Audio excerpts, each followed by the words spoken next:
បាទសួស្តីមកជម្រាបសួរបងទាំងអស់គ្នាបាទថ្ងៃនេះមានរបស់មួយទៀតហើយគឺស្នែងឆ្លុះបានមួយគូបងប្អូនបាទដែលមានຂະຫນាតលៀនចេញពីអញ្ចាំងហ្នឹងទំហំ44ហ្មងលៀនចេញពីអញ្ចាំងយើងណាបាទពីខាងឫសឈើខាងមុខមកដល់ច្រមុះ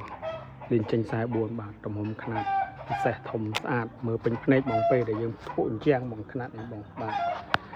ហើយចំពោះមុខកាត់35បងកាត់35បងហើយពីខាងក្រោមនោះមកដល់ខាងក្រោមនោះក៏ខ្សែជាងដែរបងក៏ខ្សែជាងដែរ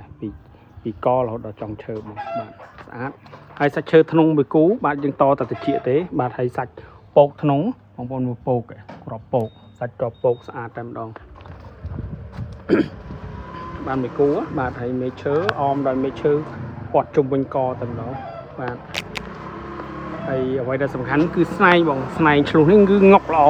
បាទគឺងុកដោះជាខ្នែងបាទដោះជាខ្នែងស្អាតតែម្ដងបាទ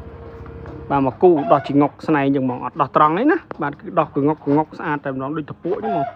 ដូចដងសទូចអញ្ចឹងបាទដូចជាផ្លែសទូចស្អាតណា